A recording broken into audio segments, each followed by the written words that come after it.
Hey, Ray, what you up to? Just writing out some Christmas cards. Really? I mean, writing actual cards to people? Okay, I'm signing the family photo card that we had printed in bulk online. Okay, I get it. You know, some people don't even do that. They just let the online service print the card, stuff the envelope, print the address from a spreadsheet right onto the envelope, add the stamp, mail it, boom, outsourced holiday cheer. Well, it is the thought that counts, right? No, it actually is. And if you can take a break from signing your autograph of that stack of cards there, we need to take a road trip into Boston. All right, where are we going? We're heading to the Roxbury section of Boston to find America's first Christmas card.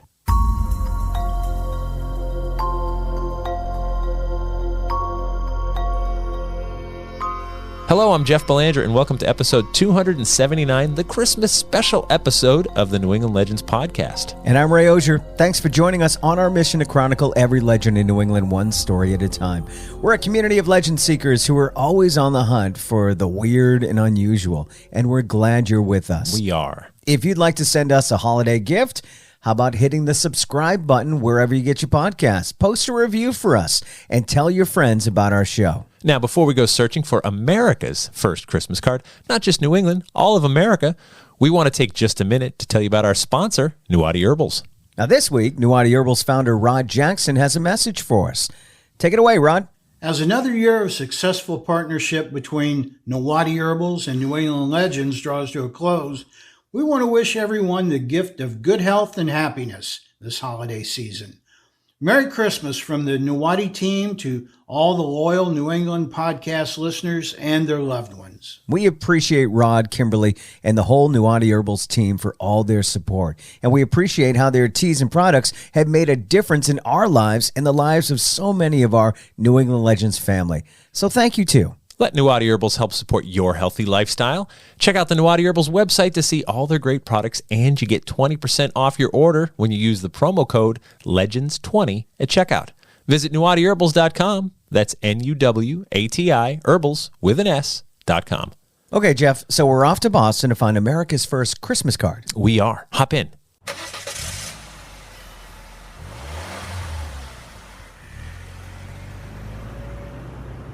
We're heading to the corner of Roxbury and Gardner Streets. Now, Boston has a funny relationship with Christmas. Well, what do you mean? Well, we've learned from a previous holiday special podcast that Boston banned Christmas back in the year 1659. They called the practice, quote, satanical. That's right, they did, didn't they? And we know Boston brought Christmas back around 1867 when Charles Dickens came to town and started offering readings of his holiday classic book, A Christmas Carol. That story caught on in New England and America after that and helped turn December 25th into a national holiday that we know and love today. Right. All on the back of a ghost story. So maybe it's fitting that America's first Christmas card also came from Boston. Okay, we're here. This is a handsome 3-story building. Yeah, it is. It has a brick facade with a gorgeous cornice just below the top floor. Today, this building houses a mixture of residential apartments and offices. But at one time, this was a factory that produced not only New England's, but our country's first Christmas cards. Now, to find out how it happened, let's head back to 1875 and meet Louis Prang, the man who was Hallmark before Hallmark. It's December of 1875, and Boston lithographer Louis Prang has an idea for the holidays. Before we hear his idea, we should know a little more about the man. Prang was born in Prussia in 1824, and under his father, he learned the art of dyeing, engraving, and printing. Now, as a young man, he traveled through Germany, learning from other fabric printers, and he also worked as a chemist in a paper mill. In his mid-20s, he got involved in the politics of the German Revolution of 1848, and when that didn't go well, he was forced out of the country. Prang spent a couple of years in New York working for various printers before he moved to Boston and married the love of his life, Rosa Gerber. In 1856, he started a printing and lithography company with a partner and eventually bought out his partner in 1860 and formed a company under his own name. Prang's prints were considered among the very best. His use of color, his attention to the finest detail, he earned a great reputation. In the 1860s, the Civil War was bubbling up. The United States was deeply divided. When there's a war, it's a time of confusion. People clamor for information, but it's an opportunity for printers like Louis Prang. One of his earliest printing successes was a print of a map of Charleston Harbor illustrating the Battle of Fort Sumter. The 1860s were a difficult time for America, but business was good for Louis Prang. When the war ended, Prang built a factory in Roxbury in 1867. He spared no expense to house the best equipment and printers. Prang's prints look like oil paintings. The colors are vibrant. They're truly works of art. And through his printing, Prang spreads art to countless people who wouldn't experience it otherwise. Sure, not everyone can get to museums that hold the great paintings, and many can't afford the time or the money. But Prang's prints are published in journals and magazines or sold directly to hang in the homes of everyday people. Masterpieces at a fraction of the price. And a chance for new artists to get their work seen by people and earn a better living by licensing their work. It was at the Vienna World's Fair 2 years ago in 1873, where Prang was displaying some of his best work, that the wife of his London agent suggested he could turn some of his floral prints into Christmas cards. Of course. About 30 years ago, Queen Victoria of England sent the first official Christmas card. And printing of the first commercial cards was commissioned in London in 1843. The idea really caught on in England and then Europe. So Prang sold some of his Christmas cards in Europe in 1873. Sure. But that's Europe. Nobody sends Christmas cards here in the United States. No, they don't. But still, there's plenty of European immigrants in the United States. Maybe there could be a limited market for it. I guess, but wouldn't that be trying to create a tradition, out of nothing? Every tradition is born somewhere, Jeff. Plus, people in Europe like it. There's an opportunity here. So back to the original thought. Louis Prang sets his sights on the late fall of 1875.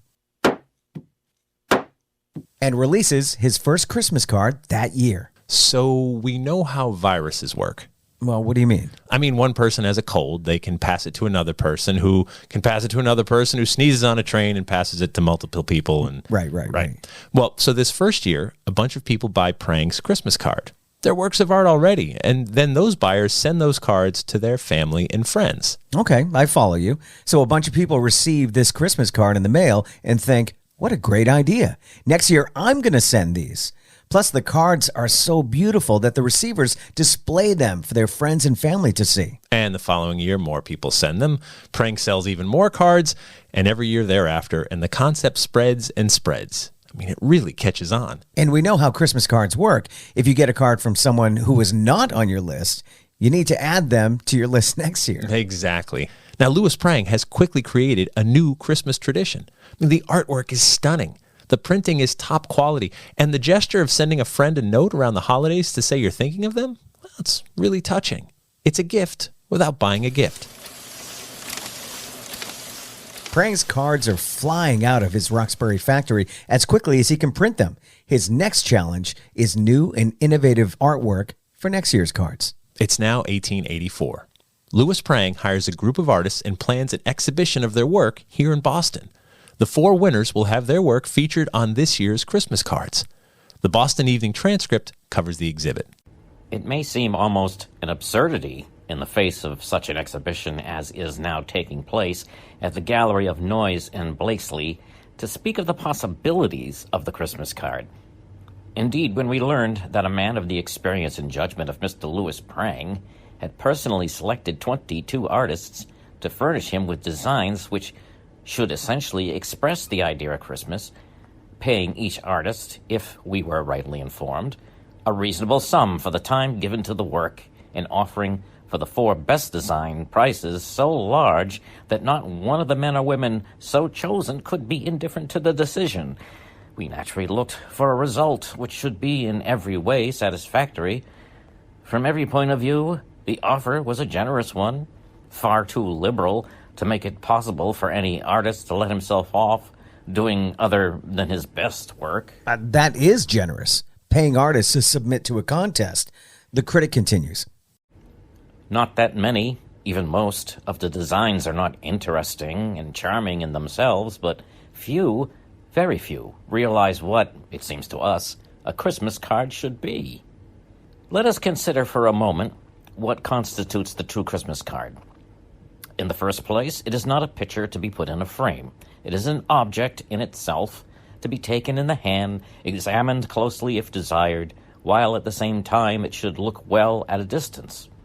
Whatever space is used should be treated in an interesting manner, and above all, be so thoroughly imbued with the idea of Christmas, viewed either from its religious aspect or as the purely social present-giving season of festivity, that it cannot, by changing a bit of holly or mistletoe into a lily or a rose, answer equally well for an Easter offering or a birthday greeting. The critic goes on to review the art by the men and women who submitted them. Almost all of them are religious in theme, angels, birth of Jesus, and that kind of thing. But one piece by W. St. John Harper is described as exquisitely treated, depicting a mother embroidering Merry Christmas in a long strip of fabric. But the critique is that instead of Merry Christmas, the words could have been Happy Birthday or Joyful Easter, which means, by this critic's opinion, it can't make for a good Christmas card. In fact, the critic believes we have yet to see the perfect Christmas card. When these two powers, the power of imagination and the power of execution, are perfectly united, the possibility of the Christmas card will be fully realized. The winning artists are paid up to $1,000 for their design. So we're talking big bucks. And rightfully so. Prang is now producing 5 million Christmas cards per year and shipping them all over the world. And that brings us back to today. Louis Prang sold his company in 1897 to the Tabor Company of Springfield, Massachusetts, and he spent the rest of his days traveling and promoting his educational texts and art supplies. Prang wanted to bring more art into the world, and his legacy still lives on. He invented the artist's color wheel, and his company now awards an annual Art Teacher of the Year recognition. According to the Greeting Card Association, Americans purchase about 6.5 billion greeting cards each year, and retail sales of those cards are estimated between $7 and $8 billion. Holiday cards account for about 1.6 billion of those cards. So Louis Prang was onto something. That he was. As we close out this holiday season, we thought we'd leave you with our own audio holiday card. Maestro, if you please. It's the holidays, and we're grateful that each week you listen. In New England, the snow is here, and oh, how it glistens. While we search for strange creatures, monsters, and ghosts, you ride with us. We're Jeff and Ray, your hosts.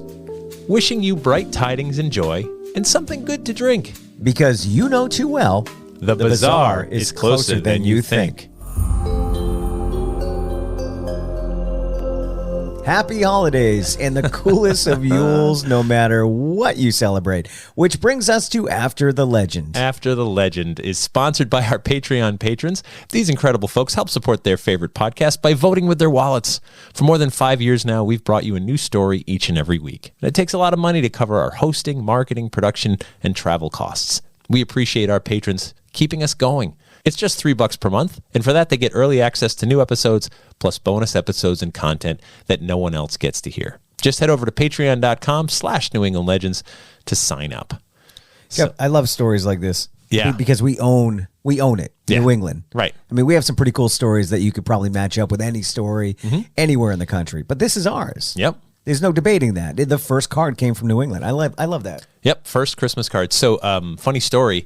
A couple of weeks ago, I was at my daughter's first indoor track meet at the Reggie Lewis Center in Boston, which is where all the kids go. And finding parking around there is a little tricky, especially Friday afternoons, evenings.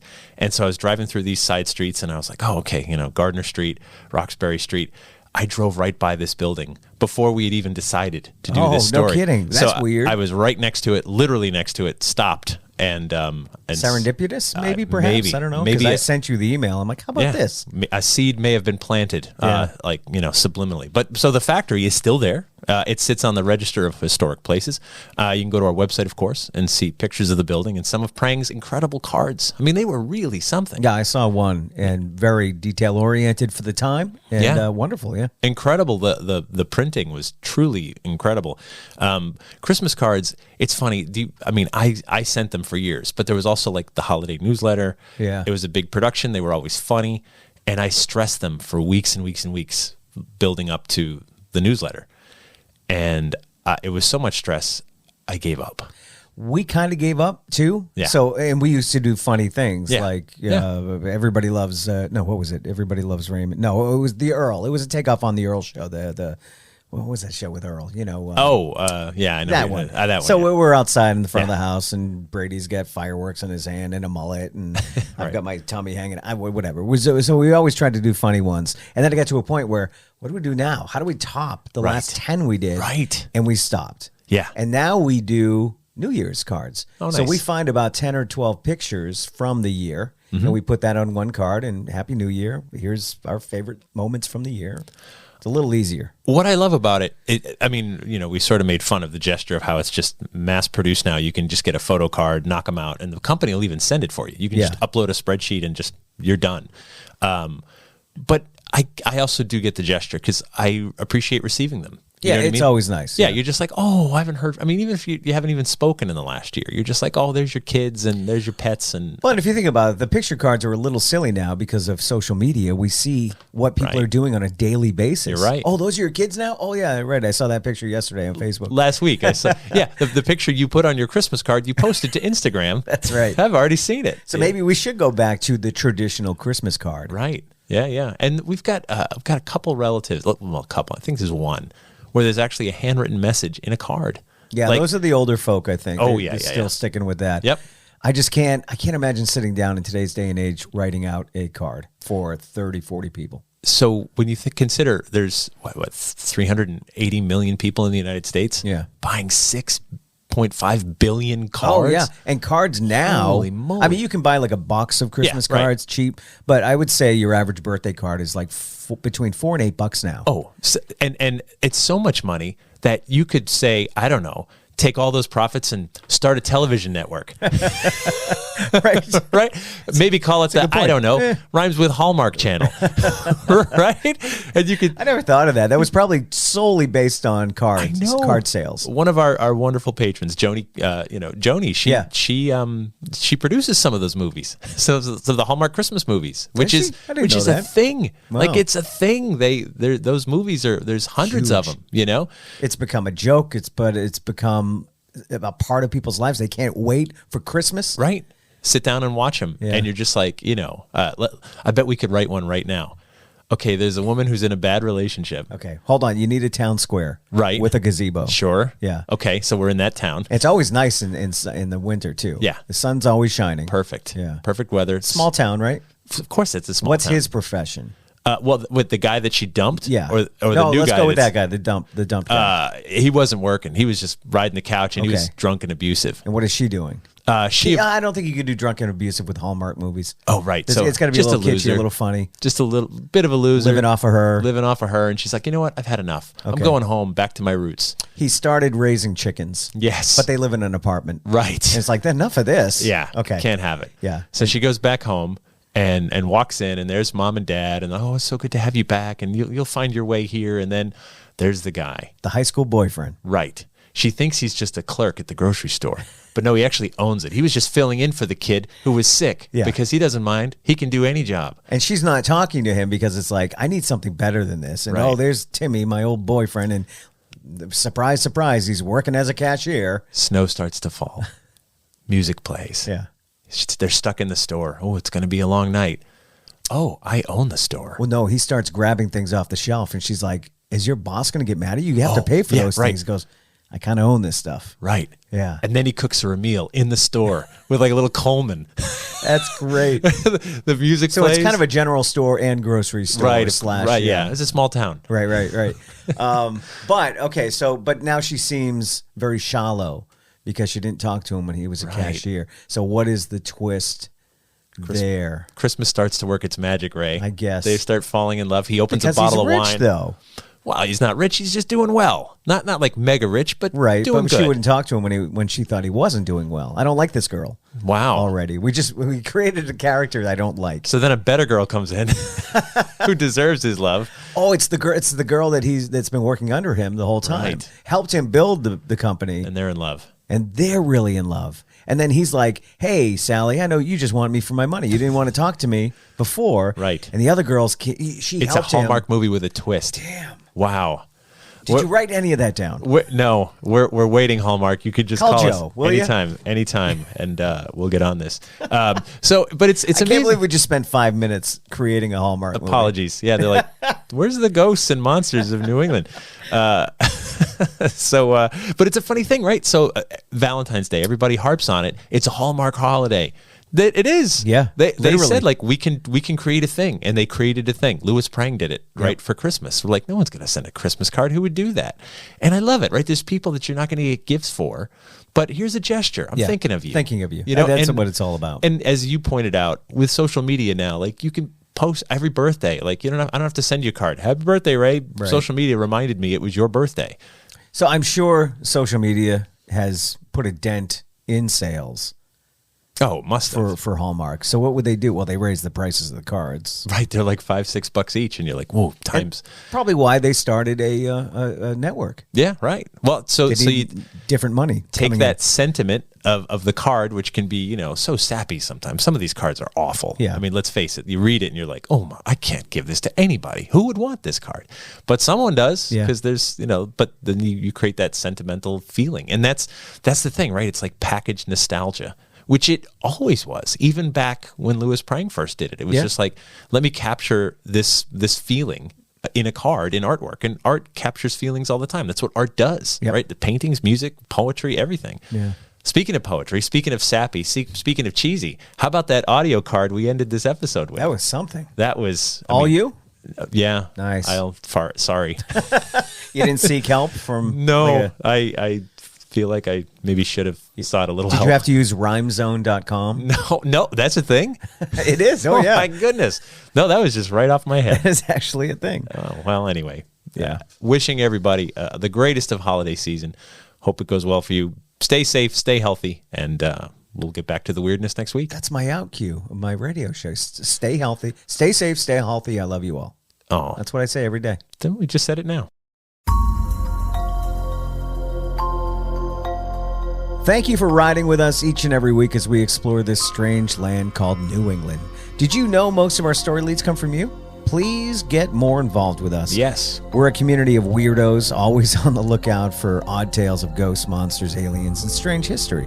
Also, please share our podcast with a friend or two, or post it on your social media. The more people who listen, the more people who contribute, and we get to share even more weirdness. We'd like to thank Michael Legge for lending his voice acting talents this week. Thanks to our sponsor, Nuati Herbals. Thank you to our Patreon patrons. And our theme music is by John Judd. Until next time, remember, The bizarre is closer than you think.